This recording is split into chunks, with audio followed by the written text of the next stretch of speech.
name is Дэвид Уэбб. I live in Stockholm, Sweden. I'm on a small farm here. It's important to understand I am not giving financial advice. The book I've done has a greater purpose than that. I am not active in the markets. I am not short the market. I am in things like farmland. I was managing public equities and ultimately hedge funds through the aftermath of the Asian financial crisis, the lead up to the dot-com bubble and bust. And I noticed that fund flows were very large relative to the size of the US economy, for example, or the global economy. So I started to look at the scale of money creation by the Federal Reserve, and I developed the insight that the Fed was actually influencing the financial markets, which no one would be surprised at today, but at that time it was considered conspiracy theory, even by my partners. This was something I could not talk to people about, but I began studying it myself. And I saw that in individual weeks, the scale of new money created was on the order of 1% of US GDP or more. Now, what that meant,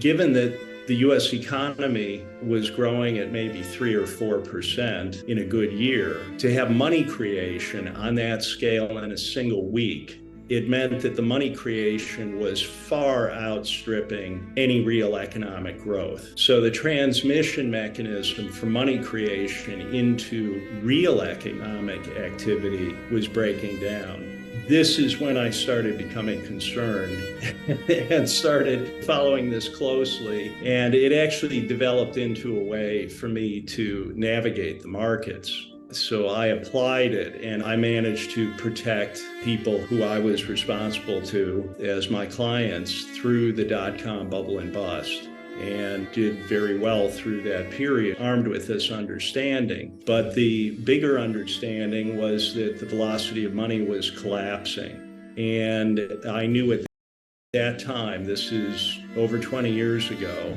that we were headed into something like the time that the world experienced through the period of the Great Wars and the Great Depression, because this kind of velocity of money was occurring at that time. So I went into this deeply and studied everything that was happening leading into the 20th century, saw that this provided the best analogous period for understanding what we were entering then. So I have followed this very closely. I have applied it in my work, in what I was doing. So I had an effective understanding of it. The important thing to understand now is that the velocity of money, which is the relationship between economic growth and money, or money creation, money supply, has broken down and is now at a lower level, velocity of money, than it was at any point during the Great Depression and the World Wars.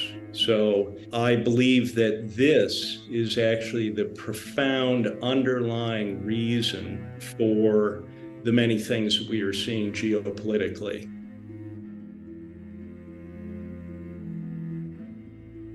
I grew up in a family of medical people and engineers. They were not involved in high finance. As a boy, I went through basically the beginning of the industrial collapse of Cleveland. They say that people strive to get control over what has hurt them. And I grew up with a real need to understand what was destroying us, because it deeply affected my family, which had been very happy prior to this, a happy, benevolent family, and it literally destroyed the place where I grew up. So I decided to study business and finance. This was something my father did not want me to do. He thought I should be an engineer. And when I was younger, I thought I would have been a medical doctor. But this became the pressing thing for me to understand. So I studied finance and computer science. I got a subscription to the Wall Street Journal. I had no one to guide me. I just started looking at the Wall Street Journal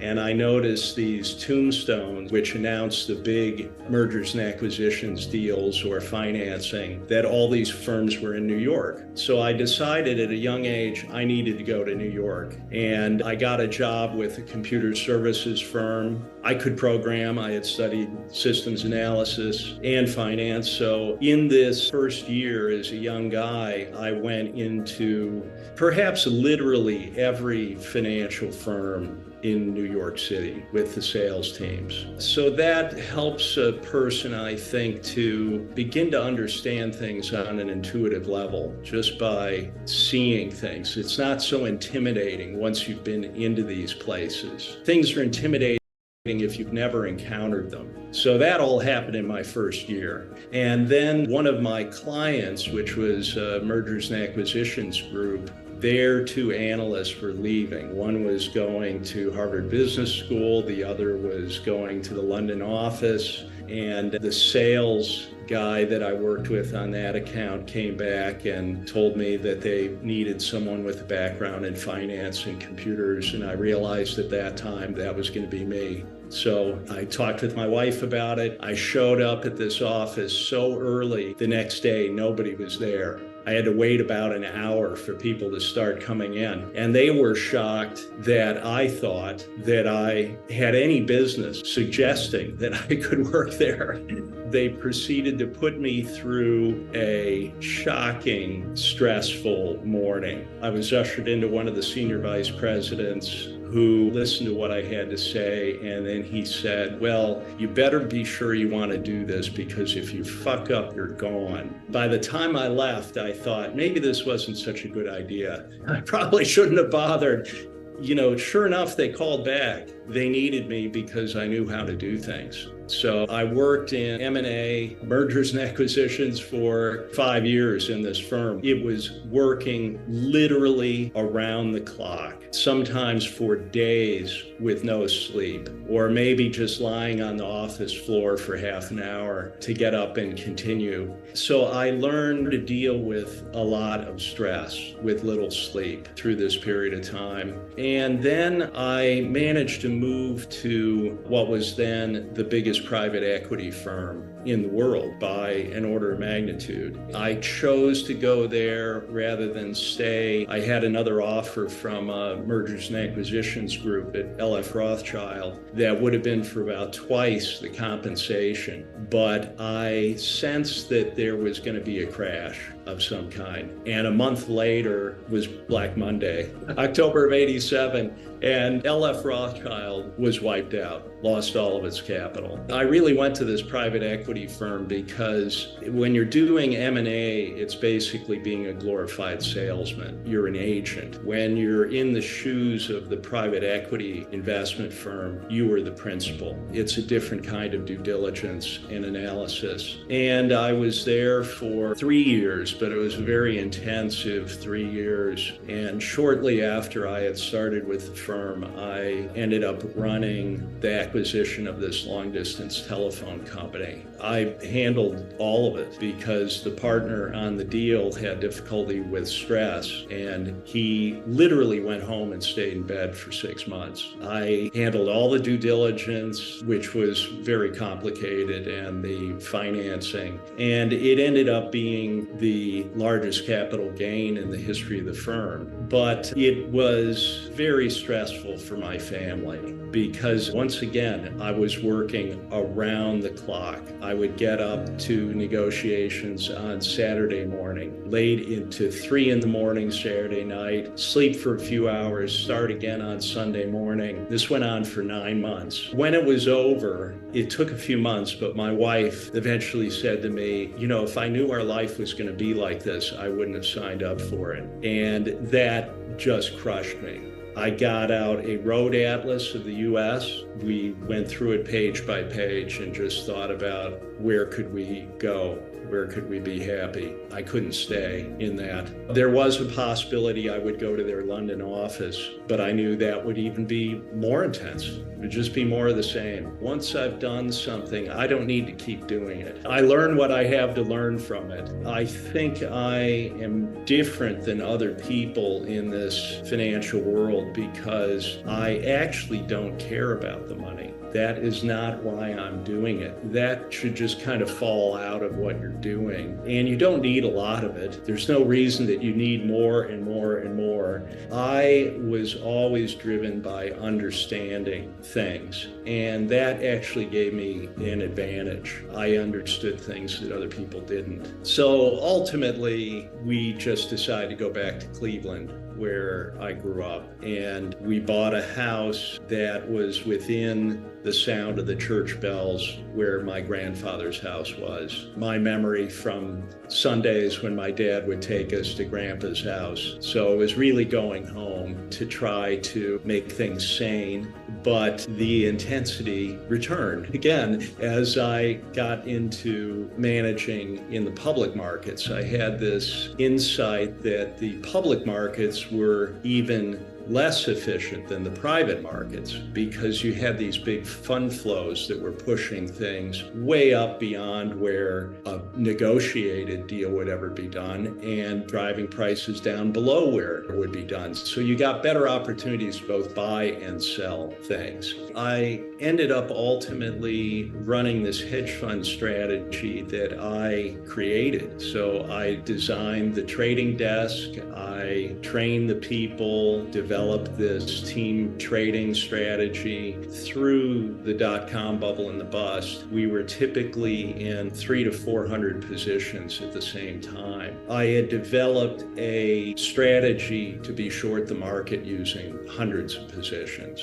so that all these crazy dot-com stocks, no one position could kill us. But with all of these positions, we had a kind of visibility into the market and the fund flows and what was happening. We were doing exceptionally well. People couldn't figure out how we were doing so well. So we had these consultants coming from literally all over the world, flying into Cleveland and coming to the office. The macro thing I was looking at was this rate of money growth. It's always growing, whether it was accelerating or decelerating. And I knew we had maybe a day or two lead time once I saw the figures to get positioned ahead of the market rolling over or the market accelerating upwards. And other people didn't understand this. Even if I explained it to them, they didn't want to hear about it. They didn't know how to apply it. It was like that. In addition to that, I've always operated with a mental model of what is happening in the world. And I suppose I'm different than other people in that the things I pay attention to is what does not fit my model.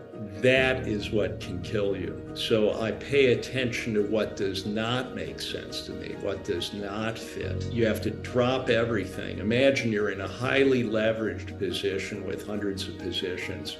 When something comes up that does not fit, you pay attention to that immediately. So the trading room was a newsroom, a research operation. So we paid attention to things second by second, and we would dig into things that did not make sense. So through this period of time, I also started changing, I think, as a person, because I was seeing things that were not in the narrative, the news narrative that people were accepting about what was happening. So I knew that economic data series were being changed. This is after September 11th, as well as all the disconnects around September 11th itself. So it was the beginnings of my becoming a kind of activist, although I didn't know it. I wrote quarterly letters to my clients. So I assembled things things on my desk. They would accumulate. And I eventually had something like a thick telephone book of just the things that I knew and had documented that did not conform with the accepted narrative that people were being shown through the media. And I then thinned this down to a thinner telephone book and literally started going door to door to my neighbors. And what I was doing was I was seeing how I could get through to people.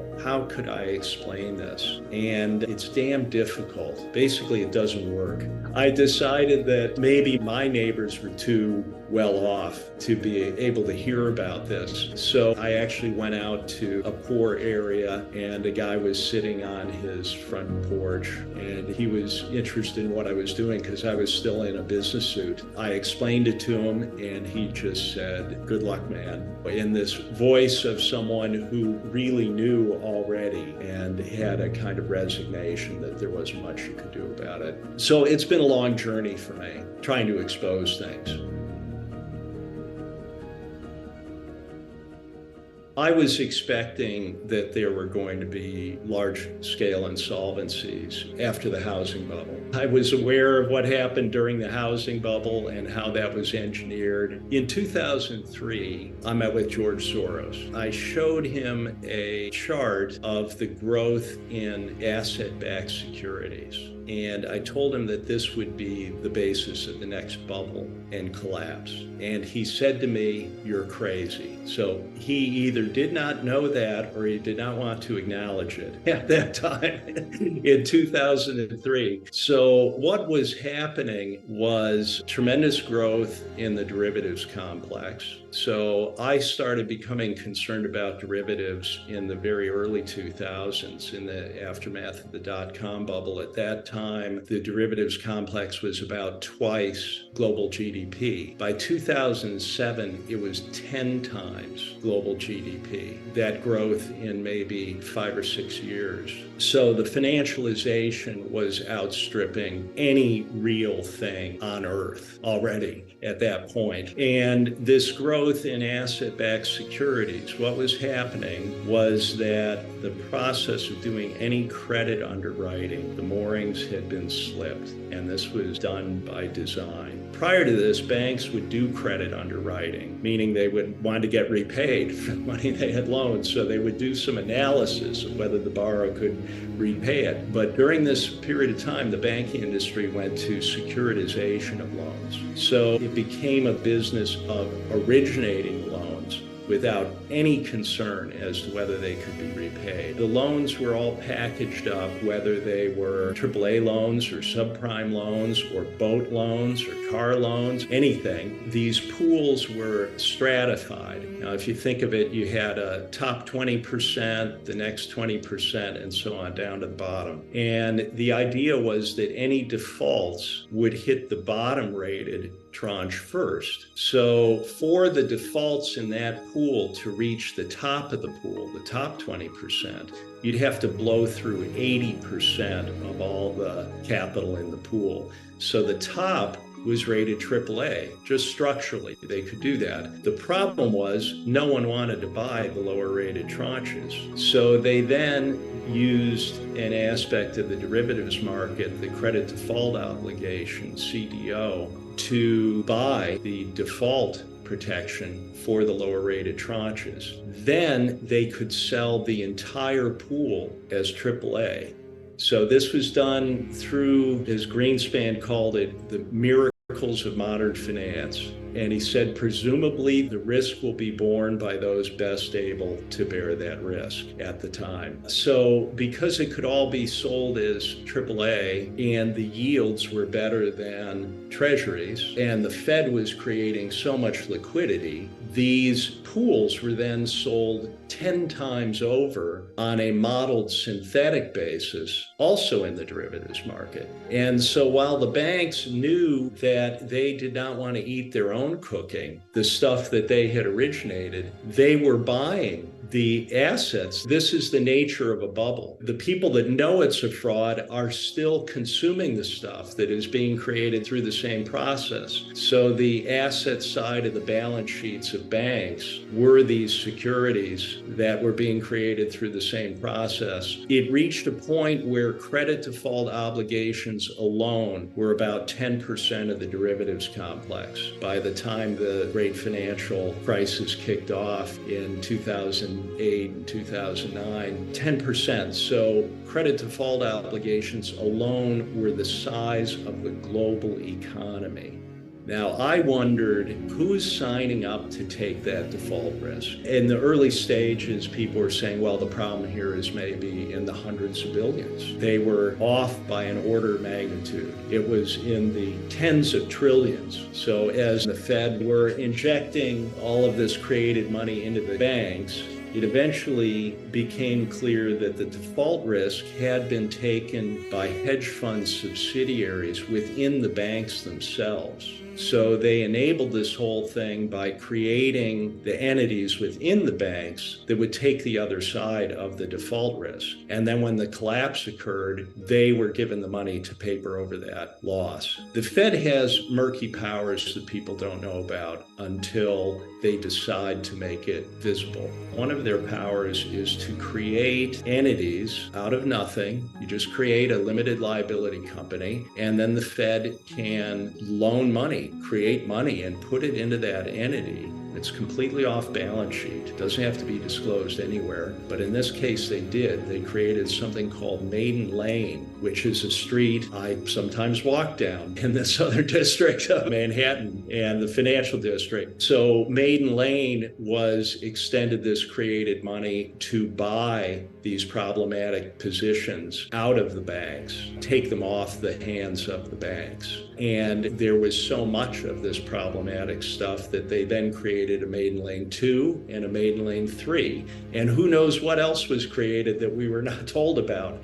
So in 2008, I noticed the first failure of a broker-dealer. So I was expecting there to be a lot of insolvencies, and I was paying attention. And the thing that shocked me was that the client accounts in this broker-dealer were encumbered in the bankruptcy estate of the broker. That never could have happened before. In all of the history of securities, they were personal property. And if the broker failed, you would say, I'm sorry you're out of business. Here's where you can transfer my assets. That did not happen in this case. So I started digging into what could possibly have changed. And this was as serious as a heart attack, given that we were going into this meltdown at that time. That's when I discovered it had been done through changes to the Uniform Commercial Code in the United States. This had been done in all 50 states. So it was something that could be done very quietly over a long period of time and did not have to be done at the federal level,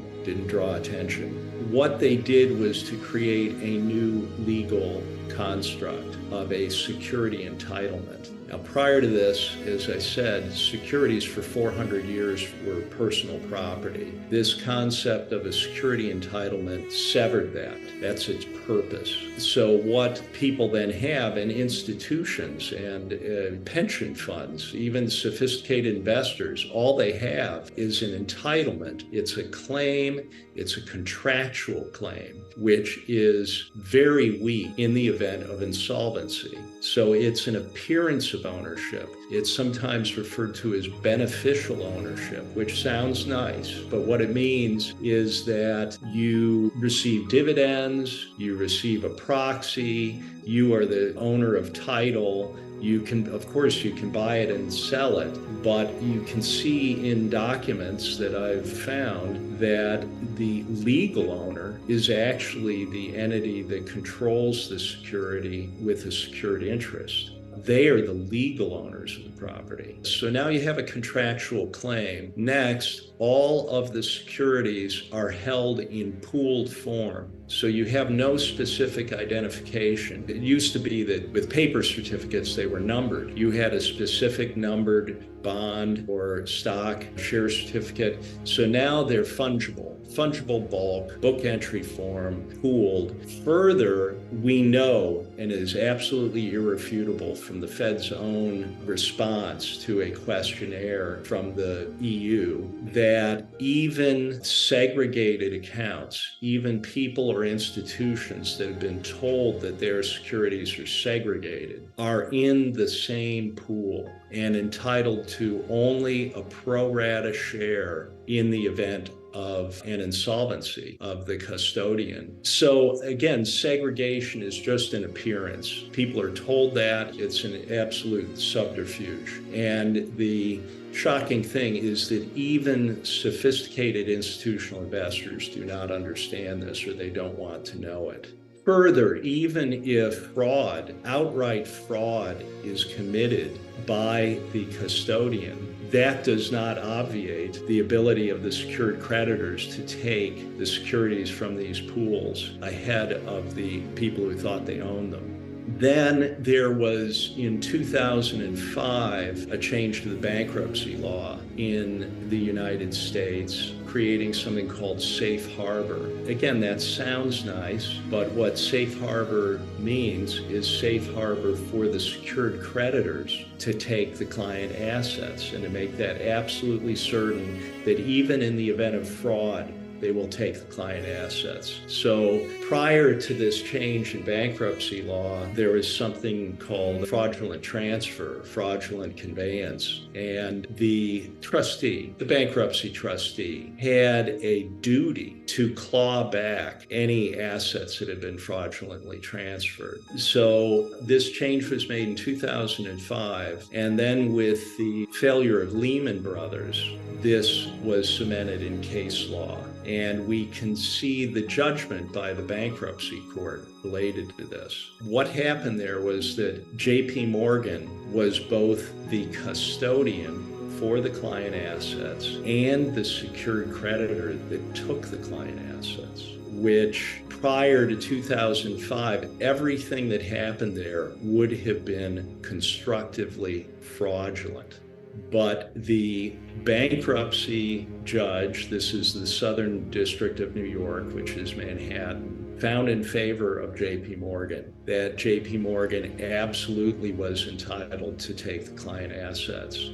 The only question was whether JP Morgan was an entitled person, basically, to take the client assets. This is an important point because it's not all secured creditors that have this power to take the client assets. It is only the very biggest banks that are entitled to take the client assets. So they don't want anyone else elbowing in there to take anything. Only they will take them. And in this judgment, the judge asked the question, is JP Morgan a member of the protected class? Used explicitly those words and said quite obviously, as one of the biggest banks in the world, biggest financial institutions, JP Morgan is quite obviously a member of the protected class.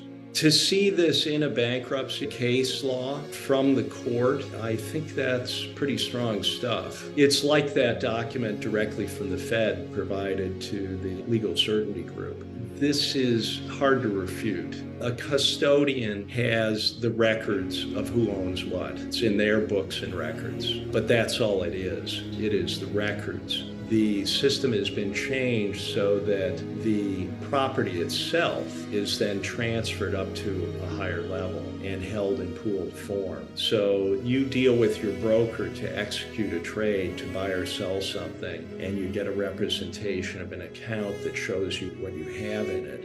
But the assets are not held even at what you think is your custodian. It's transferred to a higher level. In the US, that is the Depository Trust Corp, which holds all securities in the United States in pooled form. So the brokers themselves are low down in the food chain. In Europe, there are central security depositories at the national level that give an appearance of a registry of ownership at the national level. But by law under something called the Central Security Depository Regulation, CSDR, which was imposed in 2014. By law, these securities are transferred by a mandatory link to an international central securities depository. So they want cross-border mobility of the collateral to occur. So in Sweden, for example, you have a local registry, but then the securities go up to Euroclear Belgium. So they are subject to Belgian law, not Swedish law at that level. And then the collateral is transported to underpin the derivatives complex, which is housed at the central clearing counterparties. The acronym is the CCPs. So this is the purpose, to take the collateral up to this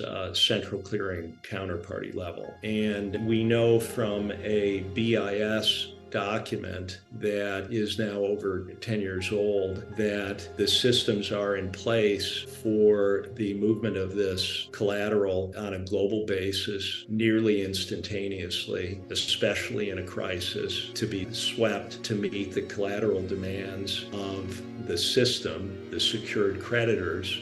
Also associated with this, we have to understand derivatives used to be bilateral. You knew when you entered into a contract who your counterparty was, and you looked to the credit quality of that counterparty. They were on the other side. In the name of reducing risk, they actually increased risk. They created a monolithic risk because they forced central clearing so that the CCP is the counterparty on all derivatives contracts. The central clearing parties are the counterparties. Now, what does that mean if the central clearing party itself fails? That means there is no counterparty there to honor the derivative contracts for all manner of things, but especially people that think that they have hedged their downside risk in the collapse. There's no counterparty. And the central clearing parties have been deliberately undercapitalized. So in Europe and the US, there are discussions by the participants themselves about the possibility of the central clearing parties failing. In the last few years, there have been discussions of this.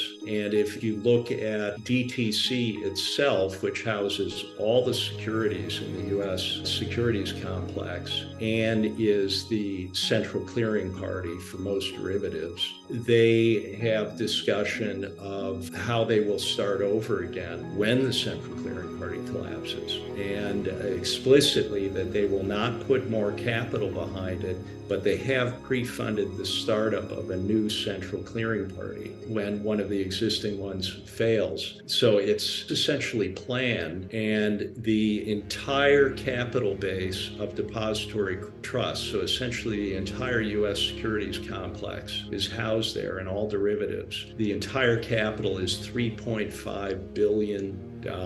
Individual banks have derivative positions the size of the global GDP. So something will happen to trigger this collapse, implosion. I would say the cake is already baked at this time. It's been made to happen because to take interest rates after having kept them at zero for 15 years, which was insane to begin with and did not have to happen, was made to happen. And then in essentially a year to take that back to over 5%. And if you're noticing, they're not stopping. The rates are continuing up. I'll go through what that means for the global financial system. When interest rates were at 5%, if a bond paid $5, to simplify this, let's say it's a perpetuity, which means you don't have to take into account a maturity date. So if it pays $5, it's worth $100. You would pay $100 for that because interest rates are 5%. Now,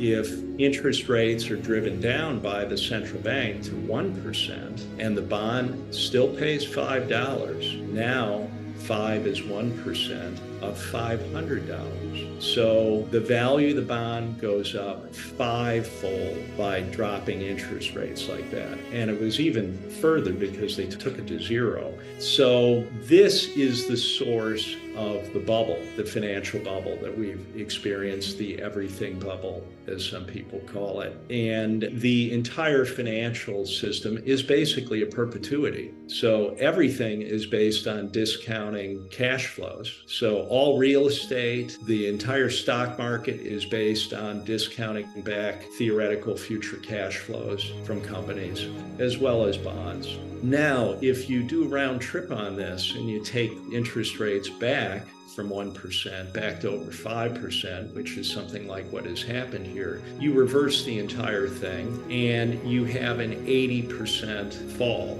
in value of everything.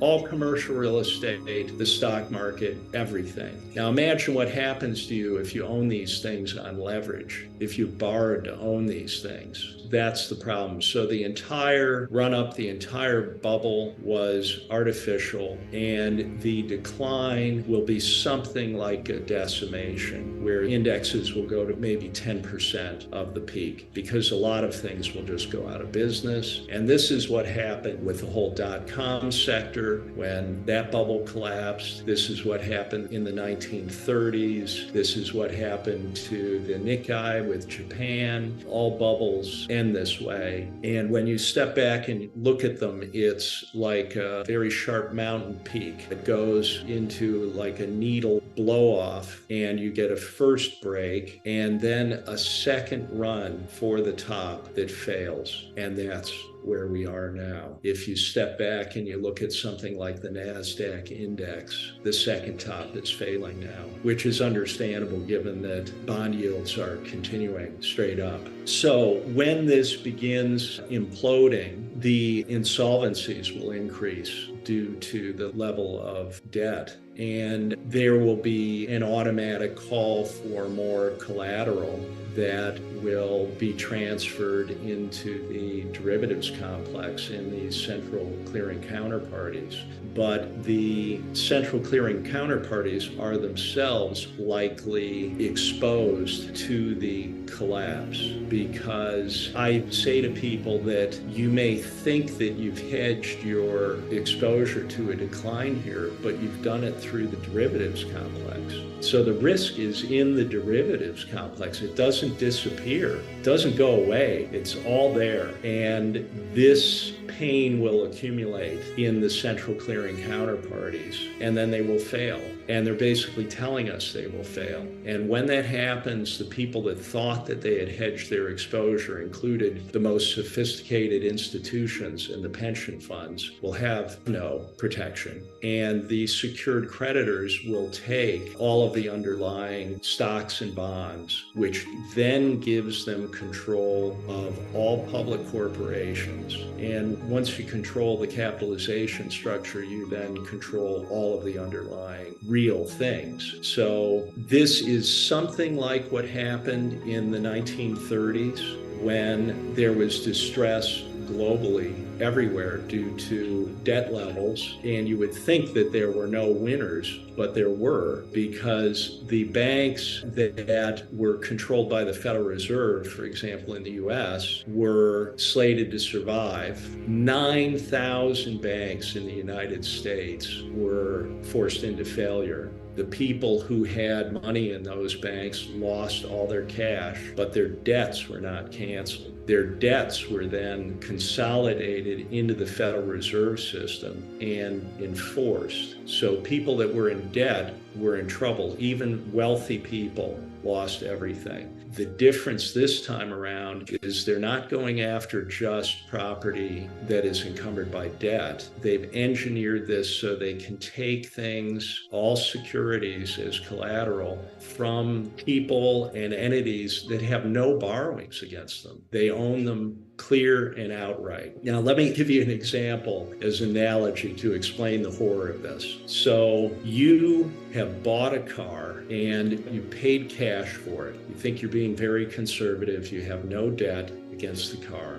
But unbeknownst to you, the dealer continues to control your car as collateral. You're not told this. The dealer uses your car and all the other cars sold by the dealer as collateral for his borrowing in his business. Now, the dealer goes bust, and only certain secured creditors are empowered to immediately take your car and all the cars ever sold by the dealer without any judicial review immediately. When I describe this to people, they get worried about their cars. This is not about your car. This is an analogy for what has been done. It's much worse than this being about your car, because it is literally about the entire securities complex globally. So it is not about your insolvency that causes the loss of your assets. It's the insolvency of the people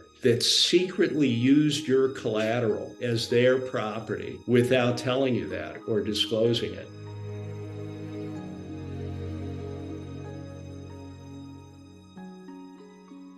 How could this happen legally? It's a good question, and perhaps there is some hope for humanity in avoiding this, in challenging this whole construct, because it is a construct. None of this is real. There are real things in the world. This is not a real thing, but they will try to convince us that, well, I'm sorry, you've lost everything. It's an elaborate story. So yes, they have changed law. Can that be challenged? That's what has to happen. So this was the process. They changed it in the Uniform Commercial Code. This was beginning in 1994. The efforts to affect this actually go back further than that, into the 1960s, when they began the process of dematerialization of securities to hold them all electronically, which some people were suspicious about then, and they were right to be suspicious. It is clear that that beginning process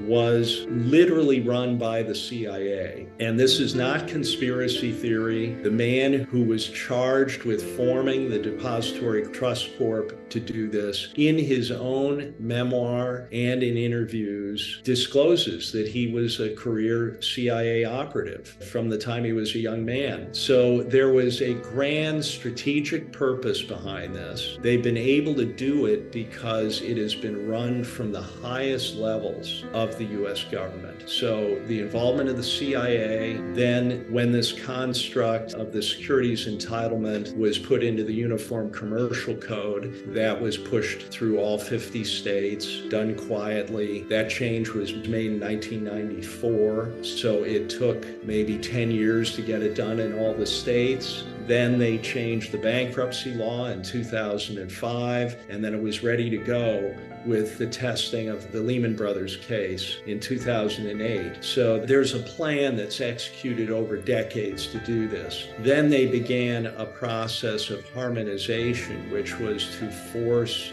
this model in law globally. And they did this through the EU. The first discussion in documents in the EU is in 2002. So that's when the process was beginning then, in the aftermath of the dot-com bust. And the EU created something they called the Legal Certainty Group. And again, that sounds like a good thing, but what they mean is legal certainty that the secured creditors will take the client assets. And they worked at this for years, figuring out how to subvert local law. When you think about it, rights to property is kind of a sacred thing. It's something that all people should care about. And oddly enough, even the people participating in making this happen should care about this in a big way. So therein lies the hope of addressing this. We can come back to that. But the Legal Certainty Group identified the problematic local law.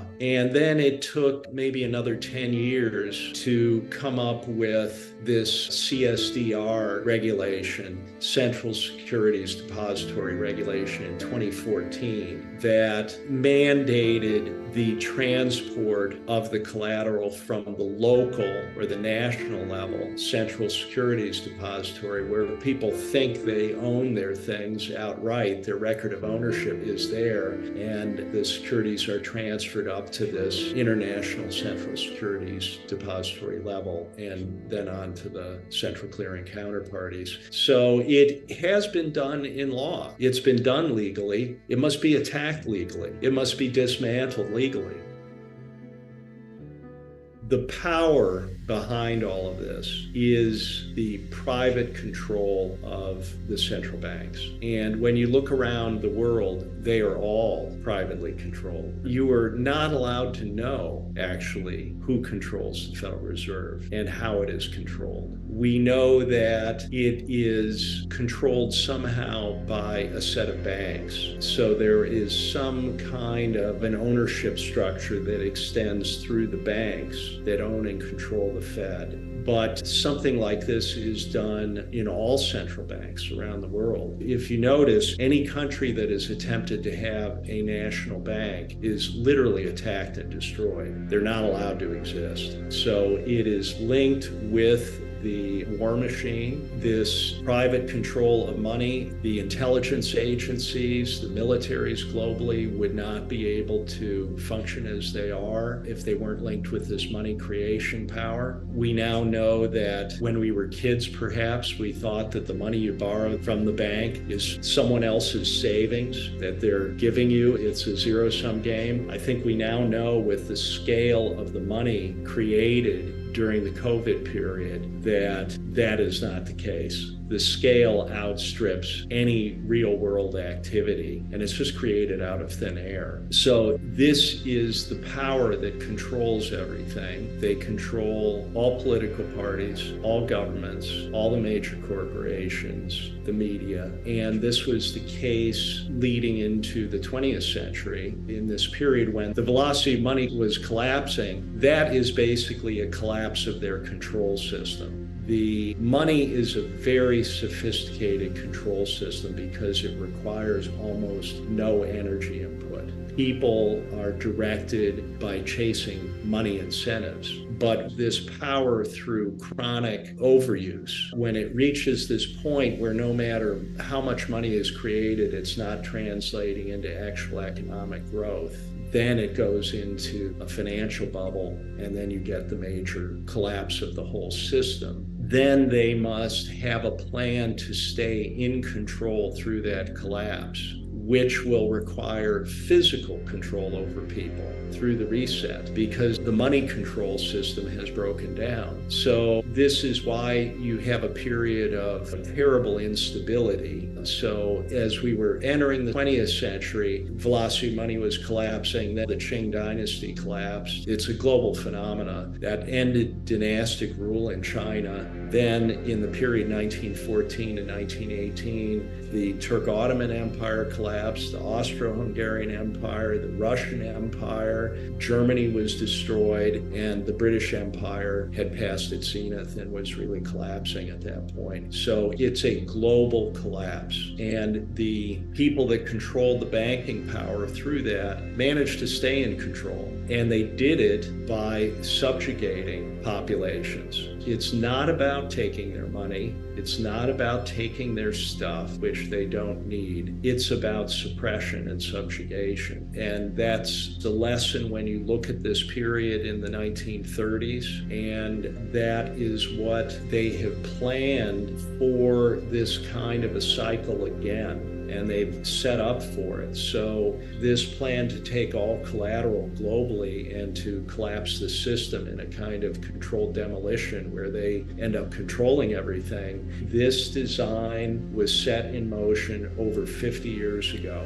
It may have had a longer planning horizon than that, but we can see actual concrete steps beginning in the 1960s with the dematerialization. So when this is unfolding, this wave of insolvencies, and it creates an urgency to take the collateral, people will be terrified. they will be panicked. And we know that fear shuts down critical thinking. So people will be in panic mode. I've always been interested in what happened in the 30s because of talking about these things with my father who lived through that and what I saw happening in Cleveland when I was a boy. I'd try to talk with anyone who had lived through that time. And I asked my aunt what had happened in the 30s, and she said, well, suddenly no one had any money. And I said, what do you mean? How could that be? And she said, well, no one had any money, and even wealthy families didn't have any money. And she knew families in which their daughters had been going to private schools and they couldn't afford to go back to school. When you really look at what happened there, if you close all the banks, which is what FDR did, he suddenly literally closed all the banks,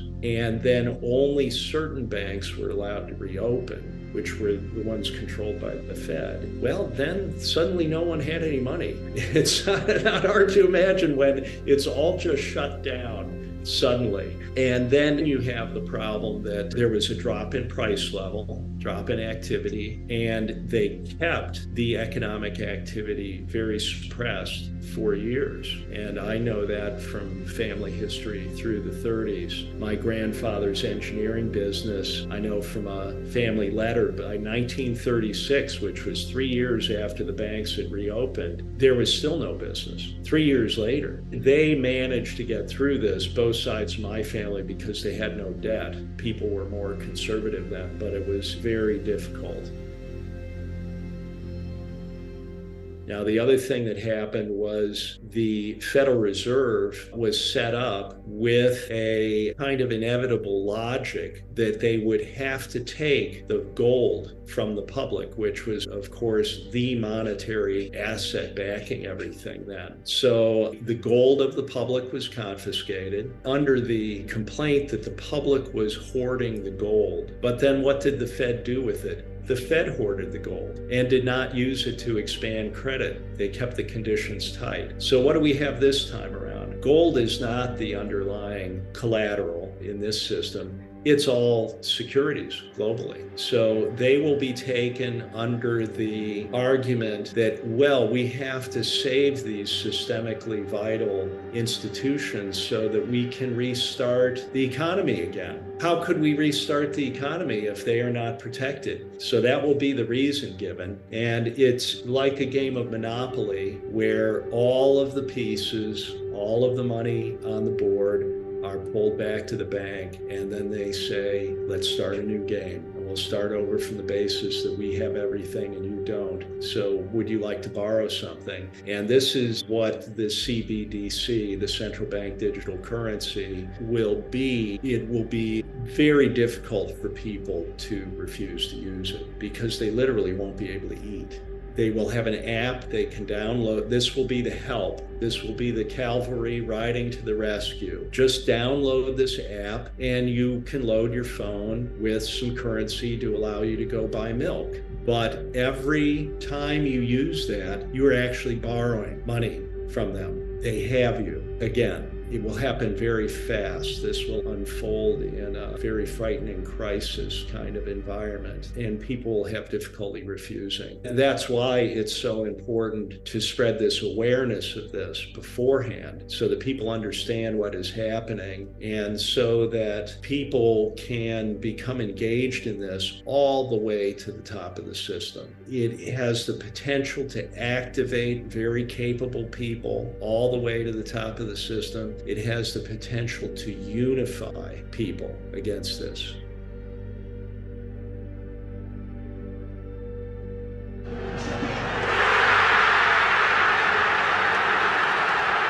What I tried to do with this book was to stick with things I absolutely know and to make it a kind of whole in terms of allowing one to see irrefutably the whole thing with the aim of pulling it out on the table so that everyone can have a good look at it, including the participants, including the people that are making it happen. I have the premise that this is largely being done unconsciously, that the end result of this has not really been fully understood by the participants, and that perhaps even the people at the very top of this do not understand what is about to happen, and that they will be destroyed by their own hand if they do this.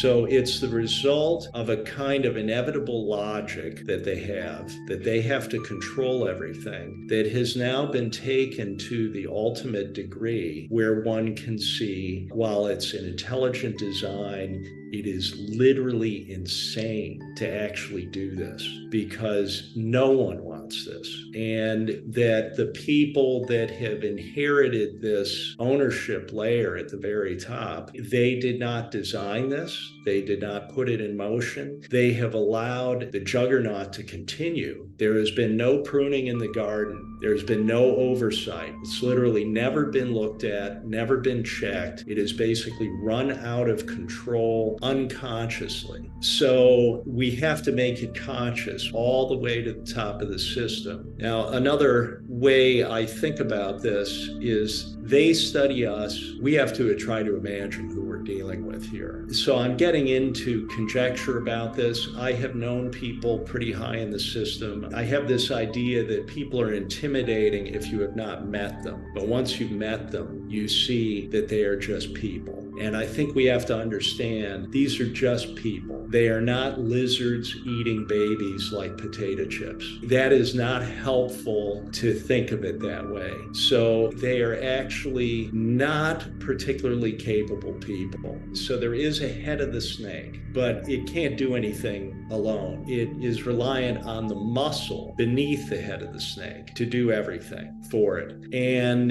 that part of the purpose of this is to push this awareness up to that muscle. Now, what would that look like? It might look like people that control corporations that are doing all the work to implement this, that would realize when they see this that they didn't know anything about this, which means they do not actually have a place at the table. How might that affect their thinking? Could they have some interesting conversations with someone when they're asked to do something? Could they perhaps decide to withdraw participation? That kind of thing we need to happen. So we have to reach people at high levels in this system. Another principle is that there's not just one head of the snake, it's like a hydra. There are lots of heads. And if you cut one off, another one grows back. So you have to be able to show the entirety of this, because they only understand one piece of it. So this is like a mirror to be able to see concisely the whole of where this is going, so that you can address the many-headed hydra. You know, people consider that the CIA and all the intelligence organizations are much like that. As I said, the garden has not been pruned. There's been no oversight here. So they're all running within their missions, essentially out of control. Those people also need to be aware of where this is going. Now, there are people that are actual criminals, that are killers in this, but they are not the people running things. Actually, if the money is just cut off to these entities, it stops. I think that we're very close to this collapse being triggered. What are the indications for that? Well, most profoundly, what has been done to interest rates and where they are now, and the scale of the insolvencies that are out there. They're not being discussed. They're being covered up.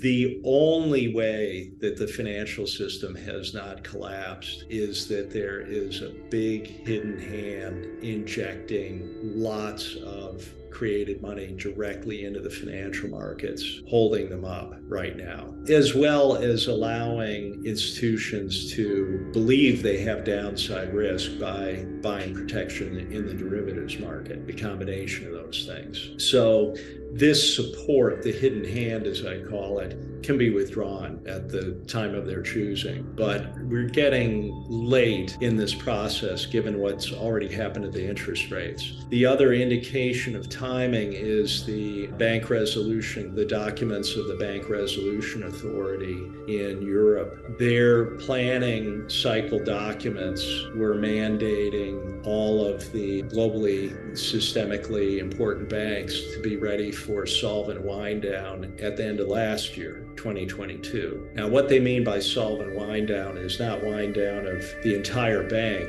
on a solvent basis. It will be parts of the bank that will remain solvent. But they've literally mandated that they have to be ready, the biggest banks, to go flat on all of their derivatives positions in a controlled way suddenly. So they've prepared for that. That is operational as of the end of last year. Now, in this year's planning cycle document, they are saying that they are on track to have completed all their work by the end of this year, 2023. So these are indications. To give you another idea of the seriousness of this, they've been running these trilateral exercises with Britain and the EU and the US for 6 of the 7 past years. I think they may have missed a year during COVID. But in these exercises, from the U.S. side, the participants are the U.S. Treasury Secretary, the chairman of the Federal Reserve, the chairman of the FDIC, the heads of all these entities in this exercise, which I've never seen before with anything. So they're very, very serious about this. And these exercises are about assuring the cross-border transfer of the collateral when the banks are put into wind down.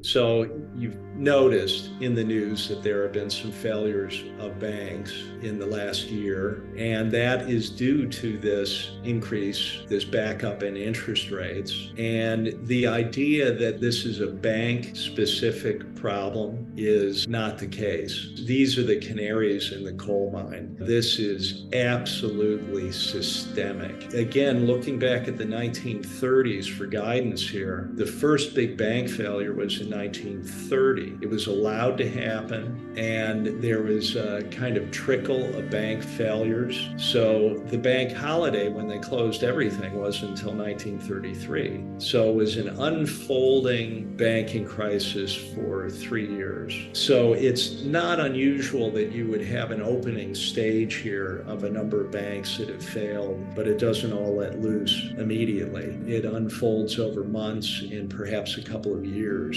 before you hit the point where everything's in free fall.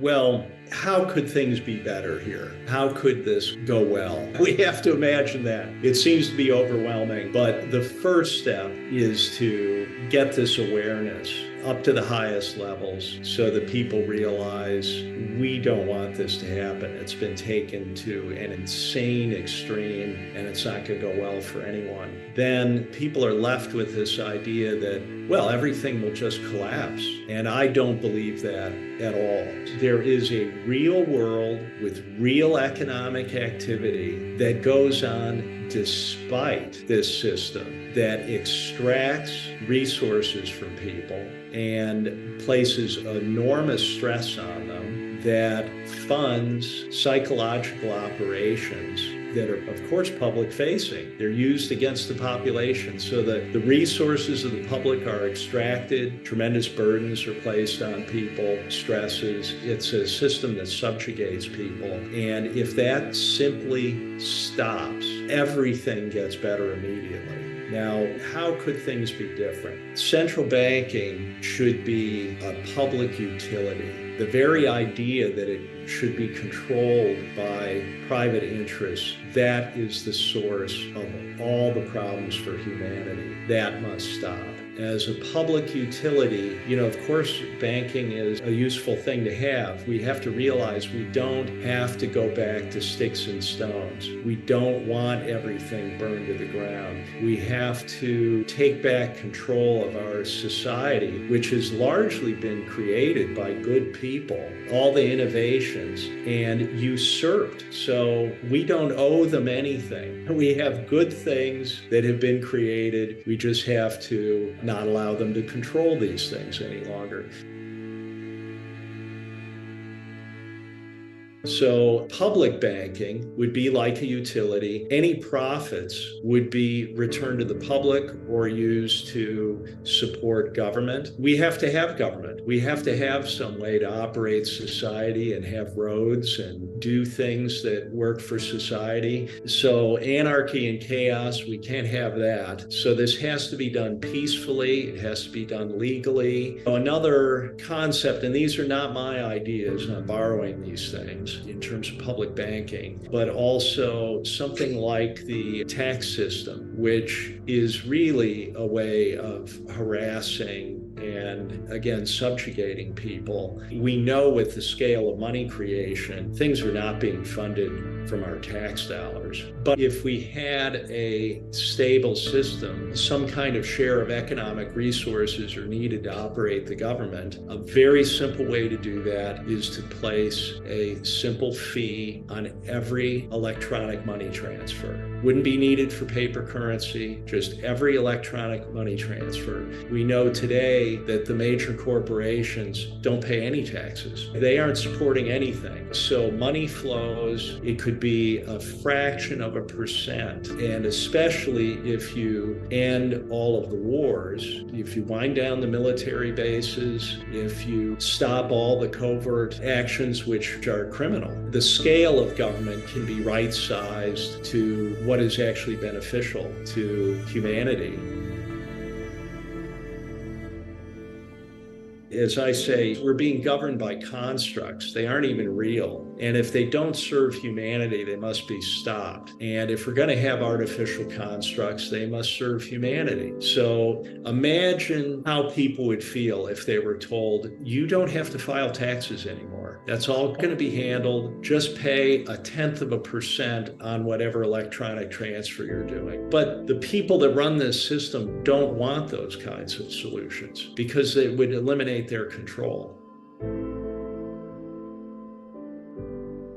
So my purpose with this book is to create something that will show the entirety of what this is and where it's going, to do it with an economy of information and just hard, irrefutable information, and to put this in something that can travel. And that is happening. And I know already that it has reached billionaires, it's reached people all over the world, it's reached people that manage a lot of money, have responsibility for that, people in Buenos Aires and Vancouver and New Zealand and Monaco, London. So it is happening. That's what we have to have happen. And we need people at the top of the system that are not 6 degrees separation from the head of the snake, but are more like 1 or 2 degrees from the head of the snake, to become aware of this and start to say something about it and start to do something about it, because they realize that they are not going to be protected. As I say toward the end of the book, wealthy people think they're special. You are special. They're saving you for dessert. And you let that sink in. So everybody has to get busy with this, including people who believe that they are powerful and they can make a difference. And it needs to be done legally. It needs to be opposed through legal means. I mean, imagine what would happen if judges in important positions become aware of this, prosecutors. This has never really been examined in terms of how it can be dismantled. And there will be ways to do this because it is just a construct. So in terms of advice to people, and again, I can't give you financial advice. I don't know your personal situation. I would start by saying that your happiness is important and the happiness of your family. And you should not let financial considerations cause you to do something that will drive your family into despair. You have to be able to get through these years. But if there are things you can do that might actually give you a relief of stress, you should consider doing those things. And one of those might be to eliminate all debt. So you have to get over this notion that you should use borrowed money to control more stuff. They want you to do that because when the price level falls, you won't be able to service that debt. So you take advantage of this time remaining to sell things to pay off your debts. It doesn't make sense to have money in the financial markets when you also have debt. There are people I know who have sold their homes, which is a tough decision to make, and are simply renting to make sure that they're not in debt at all. So you have to ask yourself, these are personal decisions, how that feels for you to do that. Another principle is to get real, so to speak, to invest in real things, avoid constructs and intermediaries. You want to hold things directly, have good title to them, things that you can hold like that, such as land, buildings and land. And you want to think about if this goes into a difficult period of years, and this can be a positive thing, is to have an ability to produce food. In the 30s, for both sides of my family, they weren't farmers, but they had to have recourse to family that had farms in order to supplement their food. It was important. So again, that can be done in a positive way. You put money into building a greenhouse, have a big garden and orchard, might choose to live in a more rural area. Talking with people who went through the Depression, there was one friend of mine, much older than me. I knew he had lived through the Depression, and I asked him about it, and he said, well, you know, both my parents were killed in an automobile accident. So I was on my grandfather's farm, and I was not aware that there was a depression. So he was on this farm with his cousins. That tells you something. As a child, they were just fine.